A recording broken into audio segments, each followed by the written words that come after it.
C'est moi le problème de ne pas avoir été là pour le burn-out de ma meilleure amie. Ça dépend un petit peu le contexte. Je vais pas me prononcer pour le moment. Ok, donc c'est une histoire d'abonnés. Il y a 10 ans, je suis devenu ami avec Lisa, rencontrée en école supérieure. J'étais très introvertie et méfiante vis-à-vis de l'amitié, mais elle a insisté et nous sommes devenus très proches.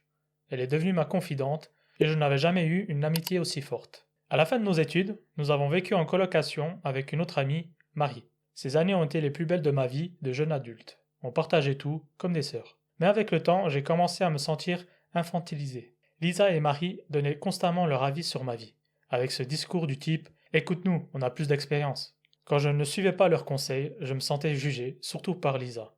Étant quelqu'un de très effacé, je n'ai jamais vraiment réussi à poser des limites. Après la colocation, j'ai même aidé Lisa à être embauchée dans mon entreprise. Plus tard, j'ai acheté mon appartement. Elles m'ont aidé pour les travaux, ce dont j'aurais été très reconnaissante, même si je sentais une certaine frustration chez Lisa qui ne pouvait pas acheter à ce moment-là. Nous continuons à nous voir régulièrement et à beaucoup échanger par message. Puis, j'ai fait un burn-out au travail.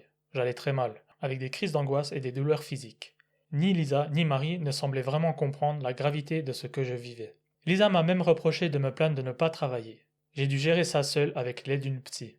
Quand ma situation s'est améliorée, j'espérais retrouver une relation normale avec elle.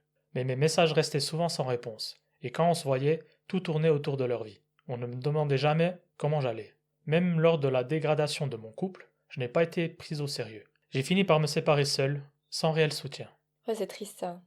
Des fois, quand t'as des amitiés comme ça, il t'arrive rien. Tout le monde est trop heureux, trop ensemble. Mhm. Et dès qu'il y a des événements un peu durs, c'est souvent là que tu remarques hein, si c'est vraiment une vraie amitié ou pas, quoi. C'est triste. À ce moment-là, Lisa a annoncé que son couple allait mal.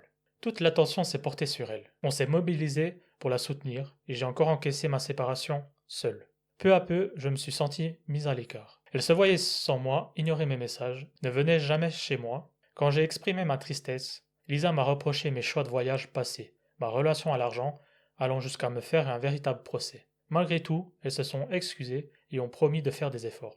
Mais rien n'a changé. Puis, elle a fait un burn-out. Je lui ai écrit pour lui dire que j'étais là, que je la soutenais. Elle m'a remercié et ne m'a jamais plus recontacté. À son retour, elle m'évitait totalement. La seule fois où elle m'a parlé, elle m'a reproché de ne pas avoir été là pour son burn-out. À ce moment-là, j'ai craqué. Après des années à être compréhensive et à tout gérer seule, j'en pouvais plus. J'ai envoyé un long message pour mettre les choses au clair. Elle ne m'a jamais répondu et m'évite depuis. Alors je me demande, c'est moi le problème?